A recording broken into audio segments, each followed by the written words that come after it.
ਵਾਹਿਗੁਰੂ ਜੀ ਕਾ ਖਾਲਸਾ ਵਾਹਿਗੁਰੂ ਜੀ ਕੀ ਫਤਿਹ। ਅਦਾਬਰਜ਼ ਮੈਂ ਹਾਂ ਤੁਹਾਡੀ ਹੋਸਟ ਨੀਲਮ ਕੌਰ ਤੇ ਮੈਂ ਟੀਵੀ 84 ਦੇ ਸਾਰੇ ਦਰਸ਼ਕਾਂ ਤੇ ਸਰੋਤਿਆਂ ਦਾ ਹਾਰਦਿਕ ਸਵਾਗਤ ਕਰਦੀ ਹਾਂ ਪ੍ਰੋਗਰਾਮ ਸੱਚੋ ਸੱਚ ਵਿੱਚ, ਜਿਹੜੇ ਇਸ ਪ੍ਰੋਗਰਾਮ ਨਾਲ ਦੇਸ਼ਾਂ ਵਿਦੇਸ਼ਾਂ ਤੋਂ ਜੁੜ ਚੁੱਕੇ ਨੇ। ਖਾਲਸਾ ਫਿਰ ਸਾਡੇ ਸੰਚਾਲਕ ਡਾਕਟਰ ਅਮਰਜੀਤ ਸਿੰਘ ਜੀ ਰੋਜ਼ਾਨਾ ਹੀ ਤਰ੍ਹਾਂ ਸਟੂਡੀਓ ਵਿੱਚ ਮੇਰੇ ਨਾਲ ਸ਼ਾਮਲ ਨੇ। ਆਓ ਨਾ ਮਿਲ ਕੇ ਅੱਜ ਦੇ ਅਹਿਮ ਇਸ਼ੂਜ਼ ਉੱਪਰ ਗੱਲਬਾਤ ਕਰਦੇ ਹਾਂ। जी डॉक्टर साहब वाहिगुरू जी का खालसा वाहिगुरू जी की फतेह। जी डॉक्टर साहब जी आनू प्रोग्राम सचो सच विच बहुत शुक्रिया जी। डॉक्टर साहब आज 24 दिसंबर 2019 11 ਪੋਹ ਨਾਨਕਸ਼ਾਹੀ ਸੰਮਤ 551 ਦਾ ਦਿਨ ਹੈ ਤੇ ਡਾਕਟਰ ਸਾਹਿਬ ਪ੍ਰੋਗਰਾਮ ਸ਼ੁਰੂ ਕਰਨ ਤੋਂ ਪਹਿਲਾਂ ਅਸੀਂ ਆਪਣੇ ਦਰਸ਼ਕਾਂ ਤੇ ਸਰੋਤਿਆਂ ਨੂੰ ਹਮੇਸ਼ਾ ਇਸ ਤਰ੍ਹਾਂ ਦੱਸਦੇ ਵਿਊਅਰਸ, ਜੇ ਤੁਸੀਂ ਹੱਕ ਸੱਚ ਇਨਸਾਫ ਤੇ ਪੈਰਾ ਦਿੰਦਾ ਇੱਕੋ ਇੱਕ ਚੈਨਲ ਟੀਵੀ 84 ਨੂੰ ਦੇਖਣਾ ਚਾਹੁੰਦੇ ਹੋ ਤਾਂ ਤੁਸੀਂ ਦੇਖ ਸਕਦੇ ਹੋ ਸਪੈਕਟਰਮ ਕੇਬਲ, ਆਰਟਸਨ cable, Bell 5 cable in Canada, roku, Jadoo box, Shaw, Facebook, TV 84 ਦੀ ਐਪ ਰਾਹੀਂ online streaming and IP box ਤੇ ਤੁਸੀਂ ਟੀਵੀ 84 ਨੂੰ ਦੇਖ ਸਕਦੇ ਹੋ। ਵਿਊਅਰਸ, ਜੇ ਤੁਸੀਂ ਟੀਵੀ 84 ਨਾਲ ਜਾਂ ਪ੍ਰੋਗਰਾਮ ਸੱਚੋ ਸੱਚ ਨਾਲ ਫੇਸਬੁੱਕ ਰਾਹੀਂ ਜੁੜੇ ਹੋ ਤਾਂ ਇਸ ਨੂੰ ਵੱਧ ਤੋਂ ਵੱਧ ਲਾਈਕ ਕਰੋ ਤੇ ਸ਼ੇਅਰ ਕਰੋ ਅਤੇ ਨਾਲ ਹੀ YouTube ਤੇ ਸਬਸਕ੍ਰਾਈਬ ਵੀ ਕਰੋ। ਇਹ ਵੀ ਦੱਸ ਦਈਏ ਕਿ ਤੁਸੀਂ ਟੀਵੀ 84 ਦੀ ਐਪ ਨੂੰ ਐਂਡਰੋਇਡ ਐਂਡ ਐਪ ਸਟੋਰ ਤੇ ਡਾਊਨਲੋਡ ਕਰਕੇ ਜੋ ਟੀਵੀ 84 ਦੀ ਲਾਈਵ ਸਟ੍ਰੀਮ ਹੈ ਉਸ ਨੂੰ ਤੁਸੀਂ 24 ਆਵਰਸ ਦੇਖ ਸਕਦੇ ਹੋ। ਵਿਊਅਰਸ, ਹੁਣ ਅਸੀਂ ਆਪਣੇ ਪ੍ਰੋਗਰਾਮ ਦੀ ਸ਼ੁਰੂਆਤ ਕਰਨ ਜਾ ਰਹੇ ਹਾਂ, ਸੋ ਅਸੀਂ ਚਾਹਾਂਗੇ ਕਿ ਤੁਸੀਂ ਸਾਡੇ ਨਾਲ ਸਟਾਰਟਿੰਗ ਤੋਂ ਲੈ ਕੇ ਐਂਡ ਤੱਕ ਇਸੇ ਤਰ੍ਹਾਂ ਹੀ ਜੁੜੇ ਰਹਿਣਾ। ਦੇਖਣ ਸੁਣਨ ਲਈ ਤੁਹਾਡਾ ਸਭ ਦਾ ਬਹੁਤ ਬਹੁਤ ਸ਼ੁਕਰੀਆ। ਜੀ ਡਾਕਟਰ ਸਾਹਿਬ, ਕੀ ਕਹਿਣਾ ਚਾਹੋਗੇ ਜੋ ਅੱਜ ਦਾ ਜੋ ਪਹਿਲਾ ਅਹਿਮ ਇਸ਼ੂ ਹੈ ਉਸ ਬਾਰੇ ਤੁਹਾਡੀਆਂ ਕੀ ਵਿਚਾਰਾਂ ਨੇ? ਦੇਖੋ, ਪਾਕਿਸਤਾਨ ਦੇ ਵਿੱਚ ਇੱਕ ਬੜੀ ਫਕੀਰ ਜੋੜੀ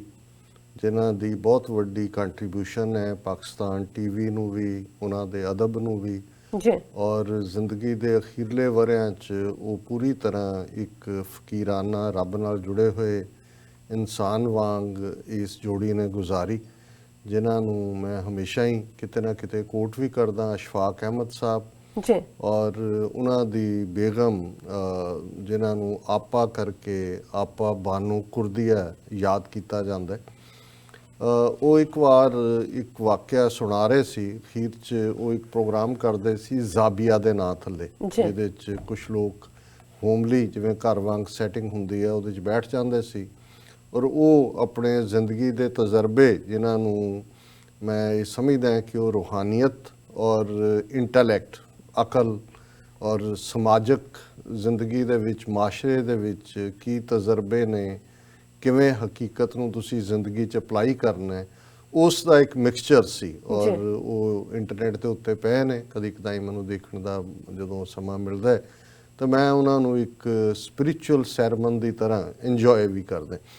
ਸੋ ਉਹ ਉਸ ਦੇ ਵਿੱਚ ਆਪਣੇ ਪਿੰਡ ਦੀ ਇੱਕ ਬਜ਼ੁਰਗ ਔਰਤ ਦਾ ਜ਼ਿਕਰ, ਜਿਹੜੀ 80ਵੇਂ ਸਾਲਾਂ 'ਚ ਸੀ ਔਰ ਸ਼ਾਇਦ ਬਹੁਤ ਪਰ ਜਵਾਨੀ ਦੇ ਵਿੱਚ ਉਹ ਵਿਧਵਾ ਹੋ ਗਈ ਸੀ।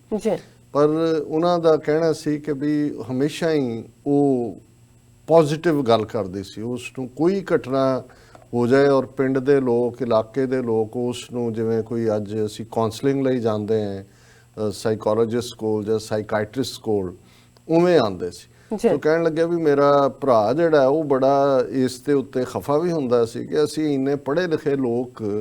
ਇਹ ਅਨਪੜ੍ਹ ਬੀਬੀ ਇਹ ਹਰ ਚੀਜ਼ 'ਚੋਂ ਹੀ ਪੋਜ਼ਿਟਿਵਨੈਸ ਲੱਭ ਲੈਂਦੀ ਹੈ। ਤੇ ਉਹ ਕਹਿਣ ਲੱਗਿਆ ਵੀ ਇੱਕ ਵਾਰੀ ਉਹਨੇ ਭਰਾ ਨੇ ਮੈਨੂੰ ਕਿਹਾ ਵੀ ਅੱਜ ਚੱਲ ਇਸ਼ਫਾਕ, ਅੱਜ ਇਹਨੂੰ ਦੇਖਦੇ ਹਾਂ, ਅੱਜ ਬੀਬੀ ਨੂੰ ਅਸੀਂ ਭੱਜਣ ਨਹੀਂ ਦੇਣਾ ਕਿਸੇ ਪਾਸੇ, ਅੱਜ ਉਹਦੇ ਤੋਂ ਕੁਛ ਨਹੀਂ ਪੋਜ਼ਿਟਿਵ ਨਿਕਲਣਾ। ਤੇ ਕਹਿੰਦੇ ਵੀ ਮੇਰੇ ਭਰਾ ਨੇ ਜਾ ਕੇ ਉਹਨੂੰ ਪੁੱਛਿਆ ਕਿ ਜੋ ਵੀ ਉਹਨਾਂ ਦਾ ਸੀ, ਉਹਨਾਂ ਨੂੰ ਲੈ ਕੇ ਰਿਸਪੈਕਟੇਬਲ ਫੂਫੀ ਜਾਂ ਜੋ ਲਫ਼ਜ਼, ਉਹਨਾਂ ਨੇ ਕਿਹਾ ਵੀ ਸ਼ੈਤਾਨ ਬਾਰੇ ਤੇਰਾ ਕੀ ਖਿਆਲ ਹੈ?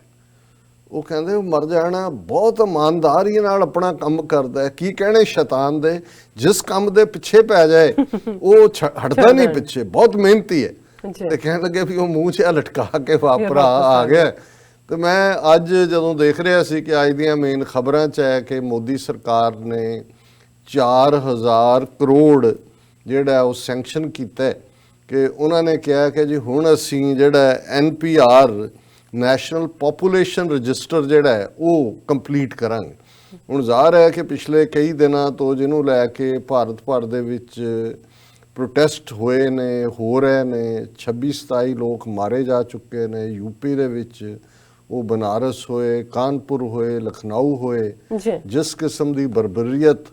ਪੁਲਿਸ ਵੱਲੋਂ ਕੀਤੀ ਗਈ ਹੈ, ਗੋਲੀ ਚਲਾਈ ਗਈ, ਘਰਾਂ 'ਚ ਵੜ ਕੇ ਜਵਾਨ ਬੱਚੀਆਂ ਨੂੰ ਕੁੱਟਿਆ ਹੈ, ਬਜ਼ੁਰਗਾਂ ਨੂੰ ਮਾਰਿਆ ਹੈ। ਔਰ ਅੱਜ ਦਾ ਮੈਂ ਦੇਖ ਰਿਹਾ ਸੀ ਵੀ ਇੰਨੇ ਕੁ ਰਿਪੋਰਟਰ ਜਿਹੜੇ ਔਨ ਦਾ ਗਰਾਊਂਡ ਨੇ, ਜਿਹੜੇ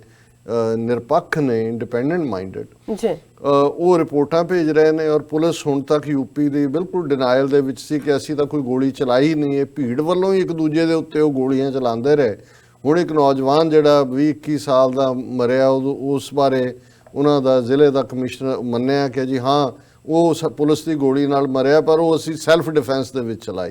ਸੋ ਇੱਕ ਪਾਸੇ ਤਾਂ ਉਹਨਾਂ ਨੇ ਯੂਪੀ ਦੇ ਵਿੱਚ ਪ੍ਰੋਮੀਨੈਂਟ ਜਿਹੜੇ ਕਲਾਕਾਰ ਔਰ ਪ੍ਰੋਮੀਨੈਂਟ ਲੋਕ, ਸੋਸ਼ਲ ਐਕਟਿਵਿਸਟ, ਉਹਨਾਂ ਦੇ ਵਿੱਚ ਇੱਕ ਉਹਨਾਂ ਦਾ ਰਿਟਾਇਰਡ ਇੰਸਪੈਕਟਰ ਜਨਰਲ ਜਿਹੜਾ ਕਿ ਹੁਣ ਇੱਕ ਐਕਟਿਵਿਸਟ ਦੇ ਤੌਰ ਦੇ ਉੱਤੇ ਪੀਸਫੁਲ ਪ੍ਰੋਟੈਸਟ ਜਿਨ੍ਹਾਂ ਨੇ ਕੀਤੇ, ਪਰ ਉਹਨਾਂ ਨੂੰ ਘਰਾਂ ਚੋਂ ਫੜ ਕੇ ਲਿਆ ਕੇ ਜ਼ਲੀਲ ਵੀ ਕਰ ਰਹੇ ਨੇ, ਮਾਰ ਵੀ ਰਹੇ ਨੇ। ਔਰ ਉਹਨਾਂ ਦੇ ਉੱਤੇ ਇੰਨੀਆਂ ਧਾਰਾਵਾਂ ਜਿਹੜੀਆਂ ਨੇ ਦੇਸ਼ ਧਰੋਹ ਤੋਂ ਲੈ ਕੇ ਅਗਜ਼ਨੀ ਤੇ ਦੂਜਾ ਕਿ ਵੀ ਤੁਸੀਂ ਵਕੀਲ ਕਰਕੇ ਇਸ ਨੂੰ ਭਾਵੇਂ ਮੁੜ ਕੇ ਨਿਕਲਣਾ ਉਹਨਾਂ ਚੋਂ ਕੁਝ ਨਹੀਂ ਹੁੰਦਾ, ਪਰ ਇੰਨੀ ਇੱਕ ਖੱਜਲ ਖੁਆਰੀ ਜਿਹਦੇ ਥੱਲੇ ਅਲਟੀਮੇਟਲੀ ਜਿਹਨੇ ਵੀ ਕੁਝ ਹੋਰ ਕਰਨਾ ਉਹ ਸਿਰਫ ਆਪਣਾ ਕੇਸ ਲੜਨ ਤੇ ਹੀ ਰਹਿ ਗਿਆ। ਕਈ ਹਾਲਤਾਂ 'ਚ ਇੱਕ ਕਲਾਕਾਰ ਜਿਨ੍ਹਾਂ ਦੀ ਵਾਈਫ ਔਰ ਦੋਨੋਂ ਹੀ ਅੰਦਰ ਦੇ ਦਿੱਤੇ ਚੁੱਕ ਕੇ, ਔਰ ਉਹਨਾਂ ਦਾ 1 ਸਾਲ ਦਾ ਬੱਚਾ ਜਿਹੜਾ 2-3 ਦਿਨਾਂ ਤੋਂ ਪਿਛਲੇ ਤੋਂ ਉਹਨੂੰ ਕੋਈ ਅਟੈਂਡ ਨਹੀਂ ਕਰ ਰਿਹਾ। ਸੋ ਇਸ ਕਿਸਮ ਦੀ ਬਰਬਰੀਅਤ ਜਿਹੜੀ ਆ ਉਹ ਚੱਲ ਰਹੀ ਹੈ। ਖੁੱਲ੍ਹ ਕੇ ਝੂਠ ਬੋਲਦੇ ਨੇ। ਅਮਿਤ ਸ਼ਾਹ ਪਾਰਲੀਮੈਂਟ ਦੇ ਵਿੱਚ ਕਹਿ ਰਿਹਾ ਜਦੋਂ ਉਹ ਇਸ ਨੂੰ ਦਾਅਵੇ ਦੇ ਨਾਲ ਕਹਿੰਦਾ ਕਿ ਜਿਹੜਾ ਉਹ ਆ ਰਿਹਾ ਨੈਸ਼ਨਲ ਰਜਿਸਟ੍ਰੇਸ਼ਨ ਜਿਹੜੀ ਹੈ ਸਿਟੀਜ਼ਨਸ ਦੀ, ਔਰ ਮੋਦੀ ਜਿਹੜਾ ਦਿੱਲੀ ਦੀ ਰਾਮਲੀਲਾ ਗਰਾਊਂਡ ਦੇ ਵਿੱਚ ਕਹਿ ਰਿਹਾ ਕਿ ਕਿਹਨੇ ਕਿਹਾ ਕਿ ਜੀ ਆ ਰਿਹਾ, ਬਿਲਕੁਲ ਕੋਈ ਜ਼ਿਕਰ ਨਹੀਂ ਹੈ, ਕੋਈ ਨਹੀਂ ਹੈ। ਔਰ ਇਹ ਜਿਹੜਾ ਗਲਤ ਫਹਿਮੀਆਂ ਫੈਲਾਈਆਂ ਜਾ ਰਹੀਆਂ। ਔਰ ਬੀਜੇਪੀ ਨੇ ਬਜਾਏ ਕਿ ਇਸ ਦੇ ਜਿਸ ਮੁੱਦੇ ਦੇ ਉੱਤੇ ਇੰਟਰਨੈਸ਼ਨਲ ਰੋਹ ਹੈ, ਇੰਟਰਨੈਸ਼ਨਲ ਮੀਡੀਆ ਨੇ ਇਹਨੂੰ ਹਾਈਲਾਈਟ ਕੀਤਾ ਹੈ, ਔਰ OIC ਦੀ ਮੀਟਿੰਗ ਹੋਏ ਜਾਂ ਕੁਆਲਾਲੰਪੁਰ ਸਮਿਟ ਜਿਹੜੀ ਕਿ ਟਰਕੀ, ਮਲੇਸ਼ੀਆ ਔਰ ਦੂਸਰੇ 50 ਤੋਂ ਦੇ ਕਰੀਬ ਨੁਮਾਇੰਦੇ ਇਕੱਠੇ ਹੋਏ ਨੇ, ਇਸ ਦੇ ਬਾਵਜੂਦ ਉਹਨਾਂ ਨੇ ਸਟੈਪ ਬੈਕ ਤਾਂ ਕੀ ਕਰਨਾ ਸੀ। ਉਹ ਜਿਹੜਾ ਜਿਹਨੂੰ ਖਹਿ ਕੇ, ਜਿਵੇਂ ਵੈਸਟ ਬੰਗਾਲ ਦੇ ਵਿੱਚ ਕੱਲ ਉਹਨਾਂ ਨੇ ਇੱਕ ਵੱਡੀ ਰੈਲੀ ਕਰਕੇ ਸਾਰੇ ਬੀਜੇਪੀ ਦੇ ਔਰ ਦੂਸਰੇ ਕੱਢ ਕੇ ਉਹਨਾਂ ਨੇ ਚੈਲੰਜ ਕੀਤਾ, ਕਿਉਂਕਿ ਵੈਸਟ ਬੰਗਾਲ ਦੇ ਵਿੱਚ ਵੀ ਚੋਣਾਂ ਹੋਣੀਆਂ ਨੇ ਥੋੜੀ ਦੇਰ ਬਾਅਦ, ਔਰ ਦਿੱਲੀ 'ਚ ਵੀ। ਦਿੱਲੀ 'ਚ ਉਹਨਾਂ ਨੂੰ ਅਜੇ ਡੇਅਰ ਨਹੀਂ, ਕਿਉਂਕਿ ਦਿੱਲੀ 'ਚ ਜਾਮੀਆ ਮਿਲੀਆ ਇਸਲਾਮੀਆ ਯੂਨੀਵਰਸਿਟੀ ਦੇ ਸਟੂਡੈਂਟਸ ਔਰ ਦੂਸਰੇ ਜਿਹੜੇ ਸਿਵਿਕ ਵੈਲਿਊ 'ਚ ਯਕੀਨ ਰੱਖਣ ਵਾਲੀ ਸਿਵਲਾਈਜ਼ ਸੁਸਾਇਟੀ ਦੇ ਲੋਕ ਨੇ, ਉਹ ਪ੍ਰੋਟੈਸਟ ਕਰ ਰਹੇ ਨੇ। ਪਰ ਇਹਨਾਂ ਨੇ ਜਿਵੇਂ ਵੈਸਟ ਬੰਗਾਲ ਦੇ ਵਿੱਚ ਜਾ ਕੇ ਉਹੀ ਮਾਹੌਲ, ਔਰ ਉਹ ਸਮਝਦੇ ਨੇ ਕਿ ਵੀ ਜੇ ਵਰਸਟ ਕਿਸਮ ਦੀ ਕਿਤੇ ਉਹ ਵਾਇਲੈਂਸ ਕਰ ਸਕਦੇ ਨੇ। ਵੈਸਟ ਬੰਗਾਲ ਹੈ, ਉਹ ਇੱਕ ਐਸੀ ਸਟੇਟ ਵੀ ਹੈ ਜਿੱਥੇ ਲਗਭਗ 30% ਆਬਾਦੀ ਮੁਸਲਮਾਨਾਂ ਦੀ ਹੈ, ਔਰ ਜਿਹੜਾ ਇਹ ਸਾਰਾ ਬੰਗਾਲੀ ਮੁਸਲਮਾਨਾਂ ਨੂੰ ਲੈ ਕੇ ਇਹਨਾਂ ਨੇ ਰੌਲਾ ਗੌਲਾ ਕੀਤਾ, ਉਹਦਾ ਵੀ ਮਰਕਜ਼ ਬੰਗਾਲ ਬਣ ਜਾਂਦਾ ਹੈ। ਔਰ ਜ਼ਾਹਰ ਤੌਰ ਦੇ ਉੱਤੇ ਜਿਹੜੇ ਬੰਗਾਲੀ ਹਿੰਦੂ ਨੇ, ਜਿਹੜੇ ਅਸਾਮ ਦੇ ਵਿੱਚ 18-19 ਲੱਖ ਚੋਂ 13 ਲੱਖ ਉਹ ਨੇ, ਉਹਨਾਂ ਨੂੰ ਵੀ ਉਹ ਮੈਸੇਜ ਦੇ ਰਹੇ ਨੇ, ਔਰ ਇਸ ਹਵਾਲੇ ਨਾਲ ਬੰਗਾਲ ਦੇ ਹਿੰਦੂਆਂ ਨੂੰ ਦੱਸ ਰਹੇ ਨੇ ਦੇਖੋ ਜੀ ਅਸੀਂ ਤਾਂ ਤੁਹਾਨੂੰ ਅਕਮੋਡੇਟ ਕਰਨਾ ਹੈ। ਸੋ ਇੱਕ ਪਾਸੇ ਉਹਨਾਂ ਦੀ ਉਹ process on the ground main stream media the main ਖਬਰਾਂ ਨੂੰ ਦਬਾ ਦੇਣਾ, यूपी पुलिस का बिल्कुल गुंडा सिन यूनीफॉर्म वाला बिहेवियर, और दूसरा मीडिया चुप लै दे के थोड़े बहुत जेडे इंडिपेंडेंट फ्रीलैंसर किस्म के ने वो अपनी गल करते हैं, पर जे एक वीडियो सामने आती है तो 4 उहदे च जाली जिहड़ियां ने सर्कुलेट कर रहे हैं। वो वीडियोज़ भी सामने आई हैं कि पुलिस यूनीफॉर्म्ड पुलिस जिहड़ी है मसीतां दे बाहर जां चौंकां च जिथे कैमरे लगे हुए ने जिहड़े ਉਹ ਸਾਰੇ ਨੂੰ ਮੋਨੀਟਰ ਕਰਦੇ ਨੇ ਕਿ ਇਹਨਾਂ ਦੇ ਕੀ ਗੁਣ, ਉਹ ਕੈਮਰੇ ਤੋੜ ਰਹੇ ਨੇ ਆਪਣੇ ਡੰਡਿਆਂ ਦੇ ਨਾਲ, ਤਾਂ ਕਿ ਕੱਲ ਨੂੰ ਇਹ ਐਜ਼ ਏ ਸਬੂਤ ਨਾ ਆਏ ਕਿ ਵੀ ਇਹ ਪੱਥਰਬਾਜ਼ੀ ਵੀ ਪੁਲਿਸ ਨੇ ਕੀਤੀ, ਗੋਲੀ ਵੀ ਉਹਨਾਂ ਨੇ ਚਲਾਈ, ਔਰ ਦੂਸਰਾ ਵੀ ਜਿਹੜਾ ਹੈ ਉਹ ਸਾਰੀ ਦੇ ਲਈ ਉਹੀ ਜ਼ਿੰਮੇਵਾਰ ਨੇ। ਸੋ ਇਹ ਤਾਂ ਬਿਲਕੁਲ ਇੱਕ ਸਿਰਾ ਲੱਗਾ ਹੋਇਆ ਹੈ। ਹੁਣ ਜ਼ਾਹਰਾ ਤੌਰ ਦੇ ਉੱਤੇ ਕਈ ਵਾਰ ਇਹ ਜਿਹੜਾ ਜਿਵੇਂ ਸ਼ੈਤਾਨ ਦੀ ਗੱਲ ਹੁੰਦਿਆਂ ਹੋਇਆ ਕਿ ਵੀ ਇਹ ਸ਼ੈਤਾਨ ਬਾਰੇ ਅਕਸਰ ਇਹ ਕਿਹਾ ਜਾਂਦਾ ਹੈ ਕਿ ਭਾਈ ਜੇ ਤੁਸੀਂ ਉਹਦਾ ਇੱਕ ਸਿੰਘ ਕੱਟੋ, ਇੱਕ ਟੈਂਟੈਕਲ ਕੱਟੋ ਤੇ 10 ਨਿਕਲ ਆਉਂਦੇ ਨੇ, ਔਰ ਉਹ ਆਪਣੀ ਸ਼ਕਲ ਬਦਲ ਲੈਂਦਾ ਹੈ, ਆਪਣੀ ਫਾਰਮ ਬਦਲ ਲੈਂਦਾ ਹੈ, ਉਹ ਕਿਸੇ ਨਾ ਕਿਸੇ ਫਾਰਮ 'ਚ ਆ ਕੇ ਕਿਤੇ ਤੁਹਾਨੂੰ ਲੁਭਾ ਰਿਹਾ, ਕਿਤੇ ਤੁਹਾਨੂੰ ਉਹ ਲਲਚਾ ਰਿਹਾ, ਕਿਤੇ ਤੁਹਾਨੂੰ ਉਹ ਜਿਹੜਾ ਜੈਨਰਸ ਬਣ ਰਿਹਾ। ਇਹੀ ਸ਼ੈਤਾਨ ਦਾ ਹੁੰਦਾ ਹੈ ਕਿ ਸ਼ੈਤਾਨ ਦੇ ਇੰਨੀਆਂ ਇਨਕਾਰਨੇਸ਼ਨਸ ਹੁੰਦੀਆਂ ਨੇ ਹੁਣ ਕਿਉਂਕਿ ਇਹ ਹਿੰਦੂ ਸੁਸਾਇਟੀ ਜਿਹੜੀ ਇਨਕਾਰਨੇਸ਼ਨ 'ਚ ਯਕੀਨ ਰੱਖਦੀ ਹੈ ਪੁਨਰ ਜਨਮ ਦੇ ਵਿੱਚ, ਔਰ ਇਹ ਜਿਹੜਾ ਹੈ ਇਹ ਹੀ ਸ਼ੈਤਾਨ ਇੱਕੋ ਹੀ ਭੇਖ ਦੇ ਵਿੱਚ, ਇੱਕੋ ਹੀ ਸਾਹ ਦੇ ਵਿੱਚ ਕਈ ਰੀਇਨਕਾਰਨੇਸ਼ਨਸ ਕਰ ਸਕਦਾ ਹੈ। ਗੱਲ ਅਲਟੀਮੇਟਲੀ ਹਿੰਦੂਤਵਾ ਦੀ ਨਫ਼ਰਤ ਦੀ ਤਲਵਾਰ ਦੀ ਹੈ, ਜਿਹੜੀ ਨਫ਼ਰਤ ਦੀ ਤਲਵਾਰ ਭਾਰਤ ਦੇ ਵਿੱਚ ਈਸਾਈਆਂ ਔਰ ਮੁਸਲਮਾਨਾਂ ਨੂੰ ਖੌਫ, ਡਰ ਔਰ ਹੁਣ ਪੈਨ ਦੇ ਜ਼ੋਰ ਨਾਲ ਜਿਹੜਾ ਉਹ ਡੀਫਰੈਂਚਾਈਜ਼ ਕਰਨਾ ਚਾਹੁੰਦੀ ਹੈ, ਉਹਨਾਂ ਨੂੰ ਨਾਨ ਐਗਜ਼ਿਸਟੈਂਟ ਬਣਾਉਣਾ ਚਾਹੁੰਦੇ। ਕਿਉਂਕਿ ਇਹ ਸਵਾਲ ਸਾਡੇ ਦਰਸ਼ਕਾਂ ਵੱਲੋਂ ਪੁੱਛਿਆ ਜਾ ਰਿਹਾ ਹੈ ਕਿ ਜੀ ਇਹ ਜੇ ਬੰਗਾਲ ਨੇ ਕਿੰਨੇ ਲੈਣੇ ਨਹੀਂ ਲੋਕ, ਪਾਕਿਸਤਾਨ ਅਫਗਾਨਿਸਤਾਨ ਦੇ ਹੈ ਨਹੀਂ, ਤੇ ਇਹ ਜਿਹੜੇ ਇੰਨੇ ਨੇ ਜੇ ਡਿਟੈਂਸ਼ਨ ਕੈਂਪਾਂ 'ਚ ਰੱਖਣਗੇ, ਆਲਰੇਡੀ ਜੇ ਇੰਨੇ ਮਿਲੀਅਨ ਜਿਹੜੇ ਜਿਸ ਕਿਸਮ ਦੀ ਇਹਨਾਂ ਦਾ ਚੱਲ ਰਿਹਾ ਹੈ, ਇਹ ਤਾਂ 8 ਜਾਂ 10 ਮਿਲੀਅਨ ਦੀ ਗੱਲ ਕਰ ਰਹੇ ਨੇ, ਹਾਲਾਂ ਨੰਬਰ ਇਸ ਤੋਂ ਵੀ ਜ਼ਿਆਦਾ ਹੋਏਗਾ ਵੀ ਉਹਨਾਂ ਨੂੰ ਰੱਖ ਕੇ ਖਵਾਉਣਗੇ, ਕਿੱਥੋਂ ਬਜਟ ਆਏਗਾ। ਮੈਂ ਕਿਹਾ ਜੀ ਇਹ ਡਿਟੈਂਸ਼ਨ ਸੈਂਟਰਾਂ ਦਾ ਇੱਕ ਖੌਫ ਜਿਵੇਂ ਅਸਾਮ 'ਚ ਰੱਖੇ ਨੇ ਜਾਂ ਥੋੜੇ ਬਹੁਤ ਹੋਣਗੇ, ਇਹਨਾਂ ਦਾ ਮਕਸਦ ਅਲਟੀਮੇਟਲੀ ਇਹ ਹੈ ਕਿ ਰਹਿਣ ਵਾਲੇ ਜਿਹੜੇ ਨੇ ਉਹ ਬਿਲਕੁਲ ਘਸਿਆਰੇ ਬਣ ਜਾਣਗੇ। ਕਿਉਂਕਿ ਜੇ ਤੁਹਾਡੀ ਕੋਈ ਆਇਡੈਂਟੀਟੀ ਨਹੀਂ ਹੈ, ਤੁਹਾਡੀ ਕੋਈ ਸਿਟੀਜ਼ਨਸ਼ਿਪ ਦਾ ਹੀ ਤੁਹਾਡਾ ਕਲੇਮ ਨਹੀਂ ਹੈ, ਤੇ ਤੁਸੀਂ ਝਾੜੂ ਦਿਓਗੇ ਔਰ ਮੰਗ ਕੇ ਖਾਓਗੇ। ਦੂਸਰਾ, ਕਿਉਂਕਿ ਤੁਹਾਡੀ ਆਇਡੈਂਟੀਟੀ ਨਹੀਂ ਹੈ, ਤੁਸੀਂ ਡੀਫਰੈਂਚਾਈਜ਼, ਤੁਹਾਡੇ ਕੋਲ ਵੋਟ ਦਾ ਹੱਕ ਨਹੀਂ ਹੋਏਗਾ। ਔਰ ਜਿਹੜਾ ਅਕਸਰ ਅਸੀਂ 200 ਮਿਲੀਅਨ ਮੁਸਲਮਾਨਾਂ ਦੀ ਗੱਲ ਕਰਦੇ ਹਾਂ, 15% ਜਾਂ 16%, ਕਈ ਉਹਨੂੰ ਈਵਨ 250 ਮਿਲੀਅਨ ਤੱਕ ਵੀ ਕਹਿਣ ਲੱਗ ਗਏ ਨੇ। ਲੇਕਿਨ ਮਤਲਬ ਇਹ ਹੈ ਵੀ ਜਿਹੜੀ ਗੱਲ ਕਦੇ ਇਹਨਾਂ ਦੇ RSS ਦੇ ਆਈਡੀਆਲੋਗ ਸੁਬਰਾਮਨੀਅਮ ਸਵਾਮੀ ਨੇ ਕਹੀ ਸੀ ਕਿ ਇਹਨਾਂ ਨੂੰ ਡੀਫਰੈਂਚਾਈਜ਼, ਉਹਨਾਂ ਨੂੰ ਕਿਹਾ ਸੀ ਕਿ ਮੁਸਲਮਾਨ ਭਾਰਤ ਦੇ ਕਲੇਮ ਕਰਨ ਕਿ ਸਾਡਾ DNA ਹਿੰਦੂ ਹੈ, 100 ਮਸੀਤਾਂ ਸਾਡੇ ਹਵਾਲੇ ਕਰ ਦੇਣ, ਅਦਰਵਾਈਜ਼ ਉਹਨੂੰ ਡੀਫਰੈਂਚਾਈਜ਼ ਇਹਨਾਂ ਨੂੰ ਕਰਤਾ ਜਾਏ, ਇਹਨਾਂ ਤੋਂ ਵੋਟ ਦਾ ਹੱਕ ਲੈ ਲਿਆ ਜਾਏ, ਸਟੇਟਲੈਸ ਬਣਾ ਦਿੱਤਾ ਜਾਏ। ਔਰ ਇਹ ਸਟੇਟਮੈਂਟ ਉਹਨੇ ਉਦੋਂ ਦਿੱਤੀ ਸੀ ਜਦੋਂ ਹਾਰਵਰਡ ਦੇ ਵਿੱਚ, ਹਾਰਵਰਡ ਯੂਨੀਵਰਸਿਟੀ 'ਚ ਉਹ ਇਕਨੋਮਿਕਸ ਦੇ ਜਿਹੜੇ ਨੇ ਕੁਝ ਜਿਹੜੇ ਨੇ ਕੋਰਸਿਸ ਸਮਰ ਦੇ ਵਿੱਚ ਉਹ ਪੜਾਉਂਦਾ ਸੀ। ਔਰ ਇਸ ਦੇ ਉੱਤੇ ਬਹੁਤ ਸਾਰਾ ਜਿਹੜਾ ਉਹ ਰੌਲਾ ਪਿਆ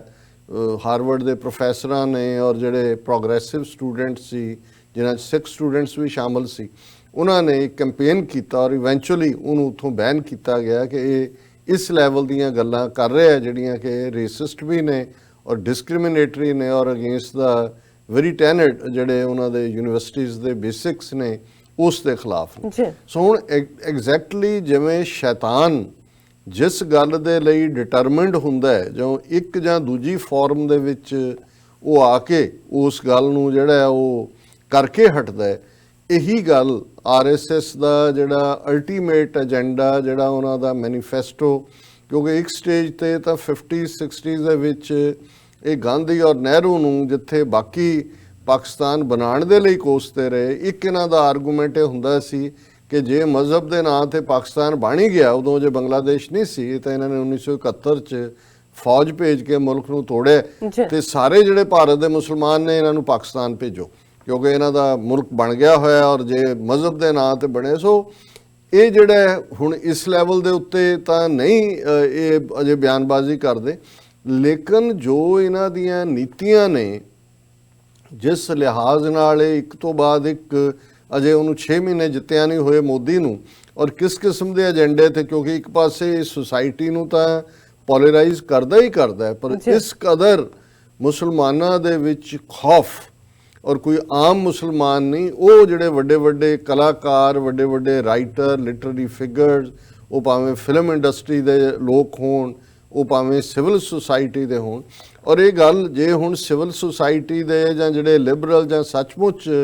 ਆਪਣੇ ਆਪ ਨੂੰ ਸੈਕੂਲਰ ਕਹਿਣ ਵਾਲੇ ਨੇ, ਉਹ ਜੇ ਇਹਨਾਂ ਨੂੰ ਜੁਆਇਨ ਕਰ ਰਹੇ ਨੇ, ਉਹਨਾਂ ਨੂੰ ਪਤਾ ਹੈ ਕਿ ਅਲਟੀਮੇਟਲੀ ਇਹ ਨਾਜ਼ੀ ਟਰਮ ਦੀ ਆਈਡੀਆ ਇਹ ਇੱਥੇ ਰੁਕੇਗੀ ਨਹੀਂ। ਇਹ ਮੁਸਲਮਾਨਾਂ ਔਰ ਈਸਾਈਆਂ ਇਹਨਾਂ ਸਾਰਿਆਂ ਤੋਂ ਬਾਅਦ ਵਾਰੀ ਜਿਨ੍ਹਾਂ ਦੀ ਆਣੀ ਹੈ, ਸਿੱਖਾਂ ਨੂੰ ਤਾਂ ਕਦੇ ਇਹ ਕਾਊਂਟ ਹੀ ਨਹੀਂ ਕਰਦੇ ਕਿਉਂਕਿ ਉਹ ਤਾਂ ਸਮਝਦੇ ਨੇ ਵੀ ਇਹ ਤਾਂ ਸਾਡੇ ਘੜੇ ਦੀ ਮੱਛੀ ਨੇ। ਔਰ ਇਸ ਲਈ ਉਹਨਾਂ ਨੇ, ਜਿਵੇਂ ਪਰਸੋਂ ਇੱਕ ਸੱਜਣ ਦੱਸ ਰਹੇ ਸੀ, ਉਹਨਾਂ ਨੇ ਕਿਹਾ ਜੀ ਡਾਇਸਪੋਰਾ ਸਿੱਖਾਂ ਦੇ ਮਾਮਲੇ 'ਚ ਵੀ ਇਹਨਾਂ ਦਾ ਜਿਹੜੇ ਕੋਰ ਗਰੁੱਪ ਬੈਠੇ, ਇਹਨਾਂ ਨੇ ਕਿਹਾ ਵੀ ਇਹ ਜਿਹੜੀ ਖਾਲਿਸਤਾਨ ਦੀ ਤਹਿਰੀਕ ਚੱਲ ਰਹੀ ਆ, ਉਹਨਾਂ ਨੇ ਕਿਹਾ ਵੀ ਸਿੱਖਾਂ ਨੂੰ ਕਿਵੇਂ ਕੀਤਾ ਜਾਏ, ਇਹਨਾਂ ਖਿਲਾਫ ਕੀ। ਉਹਨਾਂ ਨੇ ਕਿਹਾ ਜੀ ਸਿੱਖਾਂ ਨੂੰ ਤੁਸੀਂ ਲਾਲ ਕੱਪੜਾ ਨਾ ਦਿਖਾਓ, ਜਿਵੇਂ ਉਹ ਬੁੱਲ ਹੁੰਦਾ ਹੈ ਬੋਲ, ਉਹਨੂੰ ਤੁਸੀਂ ਲਾਲ ਦਿਖਾਓ ਤਾਂ ਆ ਕੇ ਸਿੰਘ ਮਾਰਦਾ। ਉਹ ਕਹਿੰਦੇ ਜੀ ਇਹਦਾ ਕੀ ਮਤਲਬ, ਉਹਨਾਂ ਨੇ ਕਹਿੰਦੇ ਫੈਸਲਾ, ਉਹਨਾਂ ਨੇ ਕਿਹਾ ਜੀ ਜਿਹੜਾ ਇਹਨਾਂ ਦਾ ਕਿਸੇ ਦਾ ਵੀਜ਼ਾ ਨਾ ਰੋਕੋ, ਜੋ ਮਰਜ਼ੀ ਇਹਨਾਂ ਤੇ ਕੇਸ ਨੇ, ਇਹਨਾਂ ਨੂੰ ਆਣ ਜਾਣ ਦਿਓ, ਇਹਨਾਂ ਨੂੰ ਕੁਛ ਨਾ ਕਹੋ, ਔਰ ਉਹਨਾਂ ਨੂੰ ਇਹ ਅਲਟੀਮੇਟਲੀ ਜਿਹੜੇ ਆਣ ਜਾਣ ਲੱਗ ਜਾਣਗੇ ਉਹ ਮੁੜ ਕੇ ਪ੍ਰੋਟੈਸਟ ਤੇ ਵੀ ਨਹੀਂ ਜਾਣਗੇ ਔਰ ਇਹਨਾਂ ਦੀ ਫੂਕ ਜਿਹੀ ਵੀ ਨਿਕਲ ਜਾਏਗੀ ਔਰ ਇਸ ਪਾਸੇ ਜਿਹੜਾ ਉਹ ਇਸ ਲਾਈਨ ਦੇ ਉੱਤੇ ਹੀ ਕੰਮ ਕਰ ਰਹੇ ਨੇ। ਪਰ ਦੂਸਰੇ ਪਾਸੇ ਉਹ ਈਸਾਈਆਂ ਨੂੰ ਹਾਲ ਦੀ ਘੜੀ ਉਹਨਾਂ ਨੇ ਜਿਵੇਂ ਇਹ ਜਿਹੜਾ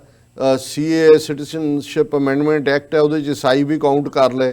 ਕਿ ਤਾਂ ਕਿ ਘੱਟੋ ਘੱਟ ਥੋੜ੍ਹੀ ਜਿਹੀ ਆਪੋਜੀਸ਼ਨ ਬਚ ਜਾਏ ਬਾਹਰਲੇ ਮੁਲਕਾਂ ਦੀ ਜਾਂ ਦੂਜਾ। ਲੇਕਿਨ ਈਸਾਈਆਂ ਨਾਲ ਤਾਂ ਜੋ ਹੋ ਰਿਹਾ ਇਹ ਜਿਹੜਾ ਝਾਰਖੰਡ ਇਹਨਾਂ ਨੇ ਲੂਜ਼ ਕੀਤਾ, ਮੈਂ ਕੱਲ ਮੈਂਸ਼ਨ ਨਹੀਂ ਕੀਤਾ ਕਿ ਇਹ ਟਰਾਈਬਲ ਪੋਪੂਲੇਸ਼ਨ, ਕਿਉਂਕਿ ਉੱਥੇ 26-27% ਟਰਾਈਬਲ ਪੋਪੂਲੇਸ਼ਨ ਹੈ ਜਿਹਦੇ 'ਚ ਜ਼ਾਹਰ ਹੈ ਕਿ ਟਰਾਈਬਲ ਪੋਪੂਲੇਸ਼ਨ 'ਚ ਜਿਹੜੇ ਨੇ ਉਹ ਹਿੰਦੂ ਨਹੀਂ ਹੈਗੇ ਔਰ ਭਾਰਤ ਦੇ ਵਿੱਚ ਕੁੱਲ ਮਿਲਾ ਕੇ ਈਵਨ ਕਨਸਟੀਟਿਊਸ਼ਨਲੀ ਜਿੱਥੇ ਸ਼ਡਿਊਲ ਕਾਸਟ ਦੀ ਰਿਜ਼ਰਵੇਸ਼ਨ ਹੈ ਉੱਥੇ ਸ਼ਡਿਊਲ ਟਰਾਈਬਸ ਦੀ ਵੀ ਹੈ ਔਰ ਇੱਕ ਅੰਦਾਜ਼ੇ ਮੁਤਾਬਕ 9 ਤੋਂ 10% ਜਿਹੜੀ ਆਬਾਦੀ ਕੁੱਲ ਭਾਰਤ ਦੀ ਹੈ ਉਹ ਸ਼ਡਿਊਲ ਟਰਾਈਬ ਹੈ ਔਰ ਜਿਹੜੇ ਟਰਾਈਬ ਨੇ ਕਬੀਲੇ ਨੇ ਹਿੰਦੂ ਨਹੀਂ ਨੇ, ਉਹਨਾਂ ਦੀਆਂ ਆਪਣੀਆਂ ਪ੍ਰੈਕਟਿਸਿਸ ਨੇ, ਉਹਨਾਂ ਨੂੰ ਕੋਈ ਪ੍ਰਿਮਿਟਿਵ ਕਹੇ ਕੋਈ ਕੁਛ ਕਹੇ, ਕਿਸੇ ਦੀ ਉਹ ਆਪਣਾ ਵਰਸ਼ਿਪ ਕਰਦੇ ਨੇ, ਆਪਣੀ ਉਹਨਾਂ ਦੀ ਟ੍ਰੈਡੀਸ਼ਨ ਹੈ, ਆਪਣੀ ਬੋਲੀ ਹੈ, ਉਹਨਾਂ ਦਾ ਹਿੰਦੀ ਨਾਲ ਜਾਂ ਹਿੰਦੂ ਧਰਮ ਨਾਲ ਜਾਂ ਇਹਨਾਂ ਦੇ ਦੇਵਤਿਆਂ ਨਾਲ ਕੋਈ ਤਾਲੁਕ ਨਹੀਂ ਹੈ। ਲੇਕਿਨ ਇਹਦੇ 'ਚ ਕੋਈ ਸ਼ੱਕ ਨਹੀਂ ਹੈ ਕਿ ਕ੍ਰਿਸਚੀਅਨ ਮਿਸ਼ਨਰੀਜ਼ ਨੇ ਉਹ ਨਾਰਥ ਈਸਟ ਦੇ ਕਬੀਲੇ ਹੋਣ, ਮਨੀਪੁਰ ਹੋਏ ਜਾਂ ਮਿਜ਼ੋਰਮ ਹੋਏ ਜਾਂ ਨਾਗਾਲੈਂਡ ਹੋਏ, ਨਾਰਥ ਈਸਟ ਵੀ ਉਹਨਾਂ ਨੇ ਕੰਮ ਕੀਤਾ ਔਰ ਝਾਰਖੰਡ ਛੱਤੀਸਗੜ੍ਹ ਦੇ ਵਿੱਚ ਵੀ ਜਿਹੜੇ ਟਰਾਈਬਲਸ ਨੇ ਉਹਨਾਂ 'ਚ ਇੱਕ ਹਿੱਸਾ ਜਿਨ੍ਹਾਂ ਨੂੰ ਉਹ ਐਜੂਕੇਸ਼ਨ ਵੀ ਦਿੱਤੀ ਹੈ ਉਹਨਾਂ ਨੇ ਔਰ ਅਲਟੀਮੇਟਲੀ ਉਹਨਾਂ ਨੇ ਜਿੱਥੇ ਉਹਨਾਂ ਨੂੰ ਜ਼ਿੰਦਗੀ ਜੀਣ ਦਾ ਰਾਹ ਮਿਲਦਾ ਹੈ ਉਹਨਾਂ ਨੇ ਜਿਹੜਾ ਈਸਾਈ ਧਰਮ ਵੀ ਕਬੂਲਿਆ ਹੋਇਆ। ਸੋ ਇਹਨਾਂ ਦਾ ਜ਼ੋਰ ਇਸ ਸਾਰੇ ਪੀਰੀਅਡ ਦੇ ਵਿੱਚ ਉਹਨਾਂ ਟਰਾਈਬਲਸ ਨੂੰ ਖੌਫਜ਼ਦਾ ਕਰਕੇ, ਉਹਨਾਂ ਦੇ ਚਰਚ ਢਾਹ ਕੇ, ਉਹਨਾਂ ਦੀਆਂ ਨਨਸ ਦੇ ਨਾਲ ਜਿਹੜਾ ਉਹ ਜਬਰ ਜਨਾਹ ਕਰਕੇ ਜਿਹੜੇ ਵਾਕਿਆਤ ਬਹੁਤ ਸਾਰੇ ਝਾਰਖੰਡ ਦੇ ਵਿੱਚ ਔਰ ਛੱਤੀਸਗੜ੍ਹ ਦੇ ਵਿੱਚ ਹੋਏ ਪਿਛਲੇ ਪੀਰੀਅਡ ਦੇ ਵਿੱਚ, ਈਵਨ ਕ੍ਰਿਸਮਸ ਦੇ ਮੌਕੇ ਤੇ ਇਸ ਕਿਸਮ ਦੇ ਉਹਨਾਂ ਨੇ ਜਿਹੜਾ ਉਹਨਾਂ ਨੂੰ ਮਨਾਉਣ ਨਹੀਂ ਦਿੱਤੀ। ਸੋ ਇਹ ਵੀ ਇੱਕ ਰੀਜ਼ਨ ਸੀ ਕਿ ਇਸ ਵਾਰ ਝਾਰਖੰਡ ਦੇ ਵਿੱਚ ਜਿਹੜੀਆਂ ਟਰਾਈਬਲ ਬੈਲਟਸ ਹੈ ਜਿੱਥੋਂ ਕਿ ਸੀਟਾਂ ਲੈ ਜਾਂਦੇ ਸੀ ਇਹ ਬੜੀ ਬੁਰੀ ਤਾਂ ਹਾਰੇ ਨੇ। ਲੇਕਿਨ ਉਹਨਾਂ ਨੇ CAA ਦੇ ਵਿੱਚ ਇਹਨਾਂ ਨੂੰ ਪਾਸੇ ਰੱਖਿਆ ਈਸਾਈਆਂ ਨੂੰ ਔਰ ਸਿਰਫ ਮੁਸਲਮਾਨਾਂ ਨੂੰ ਟਾਰਗੇਟ ਕੀਤਾ, ਉਹ ਵੀ 3 ਸਟੇਟਾਂ ਨੂੰ ਮਾਰਕ ਕਰਕੇ, ਕਿਉਂਕਿ ਅਫਗਾਨਿਸਤਾਨ 'ਚ ਤਾਂ ਉਹਨਾਂ ਨੂੰ ਪਤਾ ਹੈ ਵੀ ਉਹਨਾਂ ਦੇ ਹੀ ਉਹ ਡੰਮੀ ਜੇ ਬੈਠੇ ਨੇ ਜਿਨ੍ਹਾਂ ਨੇ ਉਹਨੂੰ ਫਰਕ ਹੀ ਨਹੀਂ ਪੈਂਦਾ ਵੀ ਕੀ ਹੈ ਔਰ ਉੱਥੇ ਉਹ ਜਿਹੜਾ ਬੰਗਲਾਦੇਸ਼ ਜਿਹੜਾ ਉਹ ਵੀ ਇਹਨਾਂ ਦਾ ਡੰਮੀ ਹੈ। ਇਹੀ ਕਾਰਨ ਹੈ ਵੀ ਜਿਸ ਕਿਸਮ ਦਾ ਵਰਤਾਰਾ ਜਾਂ ਬਿਆਨਬਾਜ਼ੀਆਂ ਉਹ ਕਰ ਰਹੇ ਨੇ ਇੰਡੀਆ ਵਾਲੇ ਬੰਗਾਲੀ, ਕਿਉਂਕਿ ਮੇਨ ਮਾਈਗ੍ਰੇਸ਼ਨ ਹਿੰਦੂ ਹੋਣ ਮੁਸਲਮਾਨ ਹੋਣ ਦੋ ਬੰਗਾਲੀਆਂ ਨਾਲ ਹੀ ਸੰਬੰਧਿਤ ਹੈ ਤੇ ਉੱਥੇ ਇਹਨਾਂ ਦੀ ਆਪਣੀ ਹਕੂਮਤ ਹੈ। ਰਾਹ ਨਹੀਂ ਉੱਥੇ ਖਾਲਦਾ ਜ਼ਿਆ ਨੂੰ ਡਿਫੀਟ ਕਰਕੇ, ਜਿਵੇਂ ਉਹਨਾਂ ਨੇ ਸ੍ਰੀਲੰਕਾ 'ਚ ਪਿਛਲੀ ਵਾਰੀ ਬਿਲਕੁਲ ਉਹ ਆਪਣੀ ਮਰਜ਼ੀ ਦਾ ਬੰਦਾ ਲਿਆਂਦਾ ਸੀ, ਹੁਣ ਵੱਖਰੀ ਗੱਲ ਹੈ ਕਿ ਇਸ ਵਾਰ ਉਹ ਪਾਸਾ ਪਲਟ ਗਿਆ ਤੇ ਉੱਥੇ ਆਪਣਾ ਕੰਮ ਕਰ ਰਹੇ ਨੇ। ਸੋ ਉੱਥੇ ਉਹਨੂੰ ਐਮਬੈਰਸ ਨਹੀਂ ਕਰਨਾ ਚਾਹੁੰਦੇ ਸਰਕਾਰ ਨੂੰ ਤੇ ਉਹ ਵੀ ਕਹੀ ਜਾਂਦੇ ਨੇ ਜੀ ਇਹਨਾਂ ਦਾ ਅੰਦਰੂਨੀ ਮਾਮਲਾ ਹੈ, ਲੇਕਿਨ ਲੈ ਦੇ ਕੇ ਅਲਟੀਮੇਟਲੀ ਗੱਲ ਸਾਰੀ ਉਹਨਾਂ ਦੇ ਉੱਤੇ ਜਾਂਦੀ ਹੈ ਕਿਉਂਕਿ ਕੋਈ ਪਾਕਿਸਤਾਨ ਜਾਂ ਅਫਗਾਨਿਸਤਾਨ 'ਚੋਂ ਆ ਕੇ ਮੁਸਲਮਾਨ ਤਾਂ ਇੱਥੇ ਇਹਨਾਂ ਦੇ ਗੰਦਸਤਾਨ ਦੇ ਵਿੱਚ ਤਾਂ ਉਹਨਾਂ ਨੇ ਨਹੀਂ ਅਸਾਈਲਮ ਲੈਣੀ ਹੈ ਜਾਂ ਉਹਨਾਂ ਨੇ ਕੋਈ ਸਿਆਸੀ ਰਿਫਿਊਜ ਨਹੀਂ ਲੱਭਣਾ ਹੈ। ਸੋ ਇੱਕ ਪਾਸੇ ਇਹਨਾਂ ਦੀ ਇਹ ਲਾਈਨ ਬਰਾਬਰ ਚੱਲ ਰਹੀ ਹੈ ਕਿ ਈਸਾਈਆਂ ਨੂੰ ਇਸ 'ਚੋਂ ਥੋੜ੍ਹਾ ਇਹਨਾਂ ਨੇ ਬਾਹਰ ਰੱਖਿਆ, ਮੁਸਲਮਾਨਾਂ 'ਤੇ ਟਾਰਗੇਟ ਹੈ ਔਰ ਜ਼ਾਹਰਾ ਤੌਰ 'ਤੇ ਜਿਹੜੇ ਦੇਖੋ ਜਿਹੜੀਆਂ ਯੂਨੀਵਰਸਿਟੀਜ਼ ਨੇ, ਜੇ ਅਲੀਗੜ੍ਹ ਮੁਸਲਿਮ ਯੂਨੀਵਰਸਿਟੀ ਨਾ ਹੁੰਦੀ ਤੇ ਸ਼ਾਇਦ ਪਾਕਿਸਤਾਨ ਦਾ ਕਨਸੈਪਟ ਇੰਨਾ ਜ਼ੋਰ ਨਾ ਫੜਦਾ। ਹਾਲਾਂਕਿ ਇਹਨਾਂ ਨੇ ਉਹਦੇ ਬਰਾਬਰ ਉਦੋਂ ਨੈਸ਼ਨਲਿਸਟ ਮੁਸਲਮਾਨ ਸੋ ਕਾਲਡ ਉਹਨਾਂ ਦੇ ਥੱਲੇ ਜਾਮੀਆ ਮਿਲੀਆ ਦੇ ਪੈਰਲਲ ਲਿਆ ਕੇ ਖੜੇ ਕੀਤੇ ਉਹਦੇ, ਲੇਕਿਨ ਉਹ ਗੱਲ ਉਹਨਾਂ ਦੀ ਬਣੀ ਹੈ। ਸੋ ਇਹਨਾਂ ਨੇ ਕਿਹਾ ਵੀ ਇਹਨਾਂ ਦੀ ਜਿਹੜੀ ਇੰਡੀਪੈਂਡੈਂਟ ਥਿੰਕਿੰਗ ਲਿਬਰਲਸ ਦੀ ਜਿਹੜੀ ਹੈ ਉਹ JNU ਵਰਗੀਆਂ ਯੂਨੀਵਰਸਿਟੀਜ਼ ਜਿਵੇਂ ਇਹਨਾਂ ਨੇ ਤੋੜੀਆਂ, ਬਹੁਤ ਸਾਰੀਆਂ ਯੂਨੀਵਰਸਿਟੀਜ਼ 'ਚੋਂ ਜਿੱਥੋਂ ਦਲਿਤ ਸਟੂਡੈਂਟਸ, ਜੇ ਅੱਜ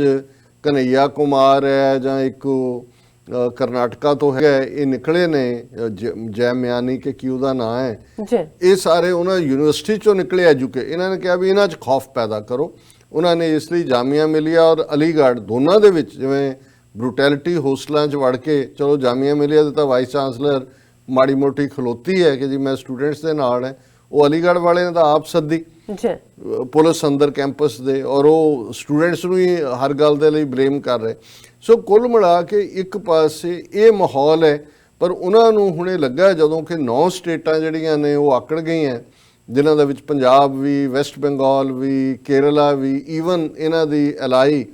ਬਿਹਾਰ ਦੀ ਸਟੇਟ ਵੀ ਨਤੀਸ਼ ਕੁਮਾਰ ਕੇ ਜੀ ਅਸੀਂ ਇਹ ਜਿਹੜਾ ਲਾਗੂ ਨਹੀਂ ਕਰਾਂਗੇ, ਜਿਹੜਾ ਉਹਨਾਂ ਨੇ ਨਾਲ ਹੀ ਸੀਏ ਦੇ ਨਾਲ ਨੈਸ਼ਨਲ ਰਜਿਸਟ੍ਰੇਸ਼ਨ ਦੇ ਥੱਲੇ ਵੀ ਕਿ ਵੀ ਉਹ ਜਿਹੜਾ ਹੈ ਉਹਨਾਂ ਦਾ ਅਸੀਂ ਬਿਲਕੁਲ ਇਸ ਦਾ ਹਿੱਸਾ ਨਹੀਂ ਬਣਾਂਗੇ। ਸੋ ਉਸ ਸਾਰੇ ਚੋਂ ਇਹਨਾਂ ਨੂੰ ਲੱਗਾ ਕਿ ਵੀ ਇਹ ਹਾਲ ਦੀ ਘੜੀ, ਔਰ ਮੋਦੀ ਨੇ ਤਾਂ ਕਹਿ ਹੀ ਦਿੱਤਾ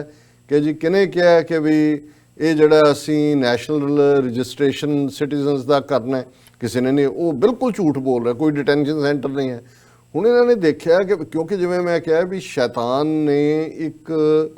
ਰੂਪ ਬਦਲਣਾ ਹੈ, ਉਸ ਦੀ ਇੰਟੈਂਟ ਨਹੀਂ ਬਦਲਣੀ ਹੈ। ਔਰ ਅੱਜ ਜਦੋਂ ਅਸੀਂ ਮੇਨ ਖਬਰਾਂ ਖੋਲੀਆਂ ਤੇ ਸਾਹਮਣੇ ਆ ਗਿਆ ਕਿ ਜੀ ਅਮਿਤ ਸ਼ਾਹ ਨੇ ਔਰ ਜਿਹੜੀ ਇਹਨਾਂ ਦੀ ਕੰਸਰਨਡ ਮਿਨਿਸਟਰੀ ਹੈ ਉਹਨਾਂ ਨੇ 4000 ਕਰੋੜ ਦਾ ਬਜਟ ਰੱਖਿਆ, ਔਰ ਜਿਹੜਾ ਨਵਾਂ ਨਾਂ ਦਿੱਤਾ ਹੈ ਨੈਸ਼ਨਲ ਪੋਪੂਲੇਸ਼ਨ ਰਜਿਸਟਰੀ। ਉਹਨਾਂ ਨੇ ਕਿਹਾ ਜੀ ਕਿਉਂਕਿ 2021 ਦੀ ਸੈਂਸਸ ਚੱਲ ਰਹੀ ਹੈ ਔਰ 2020 ਚ ਅਸੀਂ ਜਿੱਥੇ ਸੈਂਸਸ ਹੋਏਗੀ ਉਹਦੇ ਨਾਲ ਇੱਕ ਸੈਪਰੇਟ ਮਹਿਕਮਾ ਜਿਹੜਾ ਨੈਸ਼ਨਲ ਪੋਪੂਲੇਸ਼ਨ ਰਜਿਸਟ੍ਰੇਸ਼ਨ ਦਾ, ਜਿਹੜਾ ਨੂੰ 6 ਮਹੀਨੇ ਦਾ ਟਾਈਮ ਜਿਹਨਾਂ ਨੂੰ ਉਹਨਾਂ ਨੇ ਦਿੱਤਾ ਹੈ ਕਿ ਭਾਈ ਇਹ ਜਿਹੜਾ ਅਪ੍ਰੈਲ ਤੋਂ ਲੈ ਕੇ ਸਤੰਬਰ 2020 ਤੱਕ ਇਹਨੂੰ ਕੰਪਲੀਟ ਕਰਨਗੇ। ਔਰ ਉਹਦੇ 'ਚ ਉਹੀ ਬਾਇਓਮੈਟ੍ਰਿਕਸ ਵੀ, ਔਰ ਉਸ ਦੇ ਨਾਲ ਉਹ ਮੈਂਡੇਟਰੀ ਹੋਏਗਾ ਡੈਮੋਗ੍ਰਾਫਿਕਸ, ਔਰ ਉਸ ਦੇ ਨਾਲ ਔਰ ਈਵਨ ਇਹ ਸਵਾਲ ਪੁੱਛਿਆ ਕਿ ਭਾਈ ਜੇ ਸੈਂਸਸ ਦਾ ਫਾਰਮ ਭਰਨਾ ਹੈ ਜਿਹੜਾ ਇੰਨਾ ਜਿਹਦੇ 'ਚ ਕਾਲਮ ਨੇ, ਜਿਹਨੂੰ 1.5 ਘੰਟਾ ਇੱਕ ਐਵਰੇਜ ਪੜ੍ਹਿਆ ਲਿਖਿਆ ਬੰਦਾ ਵੀ ਜਦੋਂ ਭਰਨ ਲੱਗੇ ਤਾਂ ਉਹਨੂੰ 1.5 ਘੰਟਾ ਲੱਗਦਾ ਕਿ ਵੀ ਅੱਗੇ ਵੀ ਤਾਂ ਸੈਂਸਸ ਚੋਂ ਹੀ ਤੁਸੀਂ ਡਾਟਾ ਮਾਈਨਿੰਗ ਕਰਕੇ ਪੋਪੂਲੇਸ਼ਨ ਰਜਿਸਟਰੀ ਕੱਢਦੇ ਹੋ, ਤੇ ਇਸ ਵਾਰ ਤੁਸੀਂ ਸੈਪਰੇਟ ਬਜਟ ਰੱਖ ਕੇ ਜਿਹੜਾ ਐਨਪੀਆਰ ਦੇ ਥੱਲੇ ਇਹ ਕਰਨ ਦੀ ਇਹਦਾ ਅਮਿਤ ਸ਼ਾਹ ਕੋਲ ਕੋਈ ਜਵਾਬ ਨਹੀਂ ਸੀ। ਪਰ ਉਹਨੇ ਕਿਹਾ ਜੀ ਨਹੀਂ ਇਹਦੇ ਥੱਲੇ ਕਿਸੇ ਨੂੰ ਕੋਈ ਡਾਕੂਮੈਂਟ ਨਹੀਂ ਦੇਣਾ ਪਏਗਾ, ਕਿਸੇ ਦੀ ਸਿਟੀਜ਼ਨਸ਼ਿਪ ਪ੍ਰਭਾਵਿਤ ਨਹੀਂ ਹੋਏਗੀ, ਇਹਦੇ ਨਾਲ ਅਸੀਂ ਜਿਹੜੇ ਇਕਨੋਮਿਕਲ ਪੈਰਾਮੀਟਰ ਨੇ, ਲੋਕਾਂ ਨੂੰ ਸਹੂਲਤਾਂ, ਆਸ਼ੂਤੋਸ਼ ਸਾਡਾ ਉਹ ਕੀ ਉਹਨਾਂ ਦਾ ਹੈਲਥ ਰਿਲੇਟਡ ਕੋਈ ਆਸ਼ੂ 1 ਕੇ ਕੀ ਪ੍ਰੋਗਰਾਮ ਹੈ, ਉਹ ਜਿਹੜਾ ਸਾਡਾ ਬੜਾ ਸਮੂਥਲੀ ਚੱਲੇਗਾ। ਪਰ ਜ਼ਾਹਰ ਹੈ ਕਿ ਇਹਨਾਂ ਨੇ ਹੁਣ ਉਹ ਜਿਹੜਾ ਦੂਸਰਾ ਪਾਰਟ ਸੀ ਉਸ ਨੂੰ ਐਨਪੀਆਰ 'ਚ ਕਨਵਰਟ ਕਰ ਦਿੱਤਾ ਹੈ, ਐਨਆਰਸੀ ਨੂੰ, ਨੈਸ਼ਨਲ ਰਜਿਸਟ੍ਰੇਸ਼ਨ ਆਫ ਸਿਟੀਜ਼ਨ ਦੀ ਥਾਂ ਤੇ ਉਹਦੇ ਲਈ ਬਜਟ 4000 ਕਰੋੜ ਦਾ ਐਲੋਕੇਟ ਕਰ ਦਿੱਤਾ ਹੈ। ਉਹਨਾਂ ਨੇ ਕਿਹਾ ਜੀ ਲੱਖਾਂ ਜਿਹੜੇ ਸਟਾਫ ਮੈਂਬਰਸ ਨੇ ਉਹ ਆਲਰੇਡੀ ਇਹਦੇ ਲਈ ਅਸੀਂ ਟ੍ਰੇਨਡ ਕਰ ਰਹੇ ਔਰ ਇਹ ਪ੍ਰੋਸੈਸ ਸ਼ੁਰੂ ਹੋਏਗੀ ਔਰ ਇਸ ਸਾਰੇ ਨੂੰ 6 ਮਹੀਨੇ ਦੇ ਵਿੱਚ ਕੰਪਲੀਟ ਕਰ ਲਿਆ ਜਾਏਗਾ। ਔਰ ਇਹਦੇ 'ਚ ਉਹ ਕਹਿ ਰਹੇ ਜੀ ਨਹੀਂ ਇਹ ਸੈਲਫ ਡੈਕਲੇਰੇਸ਼ਨ ਹੋਏਗੀ, ਇਹਦਾ ਕੌਣ ਬੈਨੀਫੀਸ਼ੀਅਰੀ ਹੈ। ਔਰ ਦੂਸਰਾ ਹੁਣ 2011 ਦੀ ਸੈਂਸਸ ਅਸੀਂ ਦੇਖਦੇ ਹਾਂ ਕਿ ਇਹ ਜਿਹੜਾ ਐਨਪੀਆਰ ਹੈ ਔਰ ਸੈਂਸਸ ਸੀ ਉਹ ਟੁਗੈਦਰ ਸੀ। ਹੁਣ ਉਹਨਾਂ ਨੂੰ ਪੁੱਛਿਆ ਗਿਆ ਕਿ ਜੀ ਕਿਉਂ, ਉਹਨੇ ਕਿਹਾ ਜੀ ਨਹੀਂ ਅਸੀਂ ਹੁਣ ਅਸਾਮ 'ਚ ਨਹੀਂ ਕਰਨਾ ਹੈ ਇਹ ਸਾਰੇ ਨੂੰ। ਸੋ ਇਹ ਸ਼ੈਤਾਨ ਦਾ ਇੱਕ ਨਵਾਂ ਰੂਪ, ਔਰ ਇਸ ਦੇ ਉੱਤੇ ਆਲਰੇਡੀ ਜਿਹੜਾ ਇਹਨਾਂ ਦਾ ਐਨਪੀਆਰ ਪ੍ਰੋਗਰਾਮ ਹੈ ਉਹਦੇ 'ਚ ਵੈਸਟ ਬੰਗਾਲ ਦੀ ਸਰਕਾਰ ਨੇ ਵੀ ਔਰ ਕੇਰਲਾ ਦੀ ਸਰਕਾਰ ਨੇ ਵੀ ਕਿਹਾ ਕਿ ਅਸੀਂ ਇਸ ਨੂੰ ਬਿਲਕੁਲ ਲਾਗੂ ਨਹੀਂ ਕਰਾਂਗੇ। ਸੋ ਇਹ ਸ਼ੈਤਾਨ ਦੀ ਇੱਕ ਨਵੀਂ ਰੀਇਨਕਾਰਨੇਸ਼ਨ ਹੈ। ਔਰ ਇਹ ਗੱਲ ਕਿ ਇਹ ਜਿਹੜਾ ਟੈਰਰਿਜ਼ਮ ਹੈ, ਹਿੰਦੂਤਵੀ ਟੈਰਰਿਜ਼ਮ, ਜਿਹੜੀ ਤਲਵਾਰ ਇੱਕ ਨਵੇਂ ਫਾਰਮ ਦੇ ਵਿੱਚ ਹਰ ਚੜ੍ਹਦੇ ਸੂਰਜ ਲਟਕਾ ਦਿੰਦੇ ਨੇ। ਈਵਨ ਨੇਪਾਲ ਦੀਆਂ ਪ੍ਰੋਬਲਮਸ ਗਵਾਂਢ ਦੇ ਵਿੱਚ ਉਦੋਂ ਸ਼ੁਰੂ ਹੋਈਆਂ ਜਦੋਂ ਕਿ ਨੇਪਾਲ ਨੇ ਆਪਣੇ ਕਨਸਟੀਟਿਊਸ਼ਨ ਦੇ ਵਿੱਚ 240 ਸਾਲ ਤੋਂ ਜਿਹੜਾ ਹਿੰਦੂ ਨੇਸ਼ਨ ਦੇ ਤੌਰ ਦੇ ਉੱਤੇ ਉਹਨਾਂ ਨੇ ਐਲਾਨਿਆ ਹੋਇਆ ਸੀ ਰਾਜ ਧਰਮ ਹਿੰਦੂ ਧਰਮ, ਔਰ ਮੋਨਾਰਕੀ ਉਹਨਾਂ ਦੇ ਬਾਦਸ਼ਾਹਾਂ ਨੂੰ ਜਿਹੜੇ ਬਹੁਤ ਸਾਰੇ ਮੱਧ ਪ੍ਰਦੇਸ਼ ਔਰ ਦੂਸਰੇ ਚੋਂ ਜਾ ਕੇ ਉੱਥੇ ਗੋਰਖਿਆਂ ਦੇ ਉੱਤੇ ਉਹਨਾਂ ਨੇ ਰਾਜ ਕੀਤਾ ਹੈ। ਉਹਨਾਂ ਨੇ ਐਲਾਨ ਦਿੱਤਾ ਨਵਾਂ ਕਨਸਟੀਟਿਊਸ਼ਨ, ਉਹ ਖੱਬੇ ਪੱਖੀ ਆ ਗਏ, ਉੱਥੇ ਰੈਵੋਲੂਸ਼ਨ ਹੋਇਆ, ਲੰਬਾ ਵਕਤ ਚੱਲਿਆ, ਫਾਈਨਲੀ ਸਮਝੌਤਾ ਹੋਇਆ, ਕਿੰਗਸ਼ਿਪ ਮੋਨਾਰਕੀ ਖਤਮ ਹੋਈ। ਉਹਨਾਂ ਨੇ ਕਿਹਾ ਜੀ ਵੀ ਅਸੀਂ ਹਿੰਦੂ ਨੇਸ਼ਨ ਨਹੀਂ, ਸੈਕੂਲਰ, ਔਰ ਹੋਰ ਵੀ ਨੇਪਾਲ ਦਾ ਬਹੁਤ ਖੂਬਸੂਰਤ ਕਨਸਟੀਟਿਊਸ਼ਨ ਉਹਨਾਂ ਨੇ ਬਣਾਇਆ। ਔਰ ਇਹਨਾਂ ਨੇ ਇੰਡੀਅਨ ਇੰਟੈਲੀਜੈਂਸ ਏਜੰਸੀਆਂ ਨੇ ਉਹਨਾਂ ਦਾ ਇਕਨੋਮਿਕਲ ਬਲੌਕੇਡ ਕੀਤਾ। ਨੇਪਾਲ ਦਾ ਲੈਂਡਲੌਕਡ ਕੰਟਰੀ ਹੈ ਉਹ, ਤੇ ਉਹਨਾਂ ਦੇ 5-6 ਜ਼ਿਲ੍ਹੇ ਜਿਹੜੇ ਜਿਨ੍ਹਾਂ ਦੇ ਵਿੱਚ ਮੈਧਾਵੀ ਲੋਕ ਰਹਿੰਦੇ ਨੇ ਹਿੰਦੀ ਸਪੀਕਿੰਗ, ਬਿਹਾਰ ਦੇ ਔਰ ਉੱਤਰਾਖੰਡ, ਔਰ ਉਹਨਾਂ ਰਾਹੀਂ ਵਾਇਲੈਂਸ ਕਰਵਾਈ। ਔਰ ਉਸ ਸਾਰੇ ਤੋਂ ਬਾਅਦ ਨੇਪਾਲ ਜਿਹੜਾ ਹੈ ਉਹ ਇੱਕ ਵਾਰੀ ਤਾਂ ਇਨਸਿਕਿਉਰ ਹੋਇਆ, ਪਰ ਕਿਉਂਕਿ ਮਿਸਟਰ ਆਇਲੀ ਦੀ ਹਕੂਮਤ ਜਦੋਂ ਦੀ ਬਣੀ ਉਹਨਾਂ ਨੇ ਫਿਰ ਬੀਜਿੰਗ ਵੱਲ ਮੂੰਹ ਕੀਤਾ। ਔਰ ਹੁਣ ਚੀਨ ਵੱਲੋਂ ਉਹ ਬੀਜਿੰਗ ਜਾਂ ਉਹਨਾਂ ਦੀ ਲਹਾਸਾ ਤਿੱਬਤ ਦੀ ਕੈਪੀਟਲ ਤੋਂ ਕਾਠਮੰਡੂ ਤੱਕ ਦੀ ਸੜਕ ਹੋਏ, ਉਹਨਾਂ ਦੀਆਂ ਬਾਕੀ ਸਹੂਲਤਾਂ ਨੇ। ਹੁਣ ਚਾਈਨਾ ਪੂਰੀ ਤਰ੍ਹਾਂ ਇਨਵੋਲਵ ਹੈ, ਔਰ ਈਵਨ ਜਿਹੜੀ ਇਹਨਾਂ ਦੀ ਇਕਨੋਮਿਕਲ ਕੋਰੀਡੋਰ ਹੈ ਉਹਦਾ ਵੀ ਹਿੱਸਾ ਹੈ। ਔਰ ਹੁਣ ਨੇਪਾਲ ਨੇ, ਕਿਉਂਕਿ ਪਹਿਲੇ ਰਜੀਮ ਕਿਉਂਕਿ ਬਾਦਸ਼ਾਹਤ ਮੋਨਾਰਕੀ ਉਹ ਤਾਂ ਇਹਨਾਂ ਨੇ ਕਾਣੀ ਕੀਤੀ ਹੋਈ ਸੀ, ਕੋਈ ਵੀ ਨੇਪਾਲ ਦਾ ਮੁਖੀ ਸਭ ਤੋਂ ਪਹਿਲਾਂ ਭਾਰਤ ਹੀ ਆਉਂਦਾ ਸੀ ਬਣਨ ਤੋਂ। ਉਸ ਤੋਂ ਪਹਿਲਾਂ ਉਹਨਾਂ ਦਾ ਜਿਹੜਾ ਕੋਇਰਾਲਾ ਪ੍ਰਾਈਮ ਮਿਨਿਸਟਰ ਸੀ ਉਹ ਤਾਂ ਰਹਿੰਦਾ ਹੀ ਦਿੱਲੀ 'ਚ ਸੀ, ਉਹਦਾ ਘਰ ਉਹਨੇ ਬਣਾਇਆ ਹੋਇਆ ਸੀ। ਉਹਦੀ ਕੁੜੀ ਮਨੀਸ਼ ਕੋਇਰਾਲਾ ਕਿ ਮਨੀਸ਼ਾ ਕੋਇਰਾਲਾ ਫਿਲਮ ਐਕਟਰੈਸ ਸੀ ਬਾਲੀਵੁੱਡ ਦੀ। ਸੋ ਇਹਨਾਂ ਦੇ ਲਈ ਤਾਂ ਉਹਨਾਂ ਦਾ ਬੈਕਯਾਰਡ ਸੀ ਨੇਪਾਲ ਇੰਡੀਆ ਦੇ ਲਈ। ਲੇਕਿਨ ਹੁਣ ਜਦੋਂ ਇਹ ਹਾਲਾਤ ਬਦਲੇ ਨੇ, ਬੇਸ਼ੱਕ ਮਿਸਟਰ ਆਇਲੀ ਜਿਹੜਾ ਚਾਈਨਾ ਵੱਲ ਚੁੱਕਿਆ, ਥੋੜ੍ਹਾ ਬਹੁਤ ਇਹਨਾਂ ਨੂੰ ਜਿਹੜਾ ਉਹ ਇਹ ਰੱਖਣਾ ਚਾਹੁੰਦਾ ਉਹਨੇ ਕਿ ਵੀ ਤਾਂ ਕਿ, ਕਿਉਂਕਿ ਇਸ ਗੱਲ ਤੋਂ ਗੋਰਖੇ ਵੀ ਘਬਰਾਏ ਹੋਏ ਨੇ ਕਿ ਇਹ ਜਿਹੜਾ ਨੈਸ਼ਨਲ, ਹੁਣ ਤਾਂ ਪਹਿਲਾਂ ਇਹਨਾਂ ਨੇ ਨੈਸ਼ਨਲ ਰਜਿਸਟ੍ਰੇਸ਼ਨ ਆਫ ਸਿਟੀਜ਼ਨਸ ਦੇ ਥੱਲੇ ਸੀ NRC, ਹੁਣ NPR ਬਣਾ ਦਿੱਤਾ ਕਿ ਵੀ ਇਹਦੇ ਥੱਲੇ, ਕਿਉਂਕਿ ਵੱਡੀ ਪੋਪੂਲੇਸ਼ਨ ਗੋਰਖਿਆਂ ਦੀ ਜਿਹੜੀ ਹੈ ਉਹ ਵੈਸਟ ਬੰਗਾਲ 'ਚ ਹੈ, ਬਿਲਕੁਲ, ਫਿਰ ਉਹਨਾਂ ਦੀ ਪੋਪੂਲੇਸ਼ਨ ਉੱਤਰਾਖੰਡ ਦੇਹਰਾਦੂਨ ਔਰ ਉਸ ਦੇ ਆਲੇ ਦੁਆਲੇ ਹੈ, ਫਿਰ ਇੱਕ ਵੱਡੀ ਪੋਪੂਲੇਸ਼ਨ ਧਰਮਸ਼ਾਲਾ ਔਰ ਉਸ ਦੇ ਆਲੇ ਦੁਆਲੇ ਹੈ, ਹਿਮਾਚਲ ਪ੍ਰਦੇਸ਼ ਜਿਹੜਾ ਹਿਲ ਸਟੇਸ਼ਨ ਪਾਕਸੂਨਾਥ ਫਾਊਂਡ ਹੀ ਇਹਨਾਂ ਨੇ ਕੀਤਾ ਸੀ ਨੇਪਾਲੀਆਂ ਨੇ 1855 ਦੇ ਨੇੜੇ ਤੇੜੇ। ਅੰਗਰੇਜ਼ਾਂ ਨੇ ਗੋਰਖਾ ਰੈਜੀਮੈਂਟਸ ਜਿਹੜੀਆਂ ਨੇ ਉੱਥੇ ਸਟੇਸ਼ਨ ਕੀਤੀਆਂ ਸੀ। ਇਸੇ ਤਰ੍ਹਾਂ ਜਿਹੜੇ ਨੇਪਾਲੀ ਬਾਕੀ ਥਾਵਾਂ ਦੇ ਉੱਤੇ ਕੰਮਕਾਰ ਕਰਦੇ ਨੇ, ਅੱਜ ਵੀ ਇੱਕ ਸਟੇਜ ਦੇ ਉੱਤੇ ਜਿਹੜਾ ਪਹਿਰੇਦਾਰ ਜਾਂ ਚੌਕੀਦਾਰ ਹੁੰਦਾ ਸੀ ਉਹਦਾ ਨਾਂ ਹੀ ਗੋਰਖਾ ਹੁੰਦਾ ਸੀ, ਉਹ ਹੁੰਦਾ ਹੀ ਗੋਰਖਾ ਸੀ। ਤੇ ਫਿਰ ਡੋਮੈਸਟਿਕ 'ਚ ਵੀ ਆ ਗਏ, ਘਰਾਂ ਦੀਆਂ ਨੌਕਰੀਆਂ 'ਚ ਵੀ। ਹੁਣ ਉਹਨਾਂ 'ਚੋਂ ਬਹੁਤ ਸਾਰੇ ਉਹਨਾਂ ਲਈ ਇਹੀ ਰਿਹਾ ਕਿ ਵੀ ਉਹ ਨੇਪਾਲ 'ਚ ਰਹਿੰਦੇ ਆ, ਬਾਰਡਰ ਉਹਨਾਂ ਦਾ ਖੁੱਲ੍ਹਾ, ਆਲਮੋਸਟ ਬਾਰਡਰ ਦੇ ਉੱਤੇ ਹੀ ਦਿਖਾ ਕੇ ਆਣ ਜਾਣ ਸੀ। ਹੁਣ ਇਸ ਸਾਰੇ ਦੇ ਥੱਲੇ ਉਹਨਾਂ ਨੂੰ ਵੀ ਕਰਬ ਕਰ ਰਹੇ ਨੇ, ਔਰ ਨੇਪਾਲ ਦੇ ਵਿੱਚ ਵੀ ਇਸ ਡੇਂਜਰ ਨੂੰ ਮਹਿਸੂਸ ਕੀਤਾ ਜਾ ਰਿਹਾ। ਉਹਨਾਂ ਦੇ ਵਿੱਚ ਇੱਕ ਉਹਨਾਂ ਦਾ ਪ੍ਰੋਮੀਨੈਂਟ ਲੀਡਰ ਹੈ, ਲਾਇਰ ਸਵਾਗਤ ਨੇਪਾਲ ਉਹਦਾ ਨਾਂ ਹੈ। ਔਰ ਨੇਪਾਲ ਨੇ ਪਿਛਲੇ ਦਿਨਾਂ ਜਦੋਂ ਇੰਡੀਆ ਨੇ ਆਪਣਾ ਨਕਸ਼ਾ ਕੀਤਾ ਜਾਰੀ ਤਾਂ ਉਹਦੇ 'ਚ ਇੱਕ ਏਰੀਆ ਕਾਲਾ ਬਾਗ, ਉਸ ਨੂੰ ਕਾਲਾ ਪਾਣੀ ਕਹਿੰਦੇ ਨੇ, ਔਰ ਉਹ ਬਿਹਾਰ ਦੇ ਜਾਂ ਉੱਤਰਾਖੰਡ ਰਾਹੀਂ ਨੇਪਾਲ ਦੇ ਨਾਲ ਉਹਦੀ ਸਰਹੱਦ ਲੱਗਦੀ ਹੈ। ਉਹ ਇੰਡੀਆ ਨੇ ਆਪਣੇ 'ਚ ਦਿਖਾਇਆ, ਹਾਲਾਂ ਹੈਵੀ ਕੰਟਰੋਲ ਉੱਥੇ ਇੰਡੀਆ ਦਾ ਪਹਿਲਾਂ ਵੀ ਸ਼ਾਇਦ ਦਿਖਾਉਂਦੇ ਹੋਣਗੇ, ਪਰ ਐਤਕੀ ਨੇਪਾਲ ਨੇ ਇਹਦੇ ਤੇ ਆਬਜੈਕਟ ਕੀਤਾ। ਉਹਨਾਂ ਨੇ ਕਿਹਾ ਜੀ ਬਿਲਕੁਲ ਨਹੀਂ, ਇਹ ਝਗੜੇ ਵਾਲਾ। ਔਰ ਨੇਪਾਲੀ ਮਹਿਸੂਸ ਕਰਦੇ ਨੇ ਕਿ ਜਦੋਂ ਅੰਗਰੇਜ਼ ਗਏ ਇੱਥੋਂ ਔਰ ਜਿਹੜਾ ਬਾਰਡਰ ਖੁੱਲ੍ਹਾ ਸੀ, ਕਿਉਂਕਿ ਨੇਪਾਲ ਅੰਗਰੇਜ਼ਾਂ ਦੇ ਨਾਲ ਬ੍ਰਿਟਿਸ਼ ਦੀ ਜੰਗਾਂ ਵੀ ਹੋਈਆਂ ਨੇਪਾਲ ਨਾਲ 19th ਸੈਂਚੁਰੀ ਬਿਗਨਿੰਗ 'ਚ, ਫਿਰ ਉਹਨਾਂ ਨੇ ਸਮਝੌਤਾ ਕੀਤਾ, ਕੁਛ ਉਹਨੂੰ ਨੇਪਾਲ ਦੀ ਮੋਨਾਰਕੀ ਨੂੰ ਮੰਨਿਆ, ਕੁਛ ਹਿੱਸਾ ਸੀ ਜਿਹਦੇ 'ਚ ਖੁੱਲ੍ਹਾ ਜਿਹਾ ਬਾਰਡਰ ਸੀ। ਉਹ ਇੰਡੀਆ ਨੇ ਜਿਵੇਂ ਚਾਈਨਾ ਦਾ ਮਾਰਨ ਦੀ ਕੋਸ਼ਿਸ਼ ਕੀਤੀ, ਚਾਈਨਾ ਨੇ ਤਾਂ ਪਿੱਛੇ ਧੱਕਿਆ ਔਰ ਜਿਹਨੂੰ ਬਾੜ ਦੇ ਵਿੱਚ ਫਿਰ ਜੁੱਤੀਆਂ ਖਾ ਕੇ ਉੱਥੋਂ ਦੌੜੇ। ਹੁਣ ਨੇਪਾਲ ਵੀ ਉਹੀ ਇਸ਼ੂ ਰੇਕ ਕਰ ਰਿਹਾ ਕਿ ਤੁਸੀਂ ਸਾਡਾ ਜਿਹੜਾ ਇਲਾਕਾ ਦੱਬਿਆ ਹੋਇਆ, ਜਿਵੇਂ ਕਾਲੇ ਪਾਣੀ ਦੀ ਗੱਲ ਹੈ। ਔਰ ਇਹ ਜਿਹੜੇ ਮਿਸਟਰ ਸਵਾਗਤ ਨੇਪਾਲ ਹੈ, ਉਹਨਾਂ ਦਾ ਇੱਕ ਪਬਲੀਕੇਸ਼ਨ ਹੈ ਟੈਲੀਗ੍ਰਾਫ ਨੇਪਾਲ, ਉਹਦੇ 'ਚ ਪਿਛਲੇ ਦਿਨਾਂ 'ਚ ਇੱਕ ਬਿਆਨ ਮਿਸਟਰ ਸਵਾਗਤ ਨੇਪਾਲ ਦਾ ਸੀ, ਜਿਹਦਾ ਹੈਡਲਾਈਨ ਹੀ ਉਹਨਾਂ ਨੇ ਦਿੱਤੀ ਹੋਈ ਹੈ, ਨਰਿੰਦਰ ਮੋਦੀ ਹੈ ਹਿੰਦੂ ਟੈਰਰਿਸਟ, ਕਿ ਮੋਦੀ ਜਿਹੜਾ ਹਿੰਦੂ ਦਹਿਸ਼ਤਗਰਦ ਹੈ। ਔਰ ਇਹ ਉਹਨਾਂ ਨੇ ਜਿਹੜਾ ਮਿਸਟਰ ਸਵਾਗਤ ਨੇਪਾਲ ਬਾਰੇ ਉਹਨਾਂ ਨੇ ਕਿਹਾ ਕਿ ਵੀ ਇਹ ਲੀਗਲ ਪ੍ਰੈਕਟੀਸ਼ਨਰ ਹੈ, high standing the. He has been vocal against the continued Indian occupation of Nepali landmass here and there and everywhere, from Machi in the east to Mahakali in the west. ਇਹ borders ਨੇ ਜਿਹਦੇ ਬਾਰੇ ਇਹ mister ਸਵਾਗਤ ਨੇਪਾਲ ਕਹਿੰਦਾ ਵੀ India ਤੋਂ ਅਸੀਂ ਛਡਾਉਣੇ ਨੇ। India since the next day of the end of the slavery from the British India Company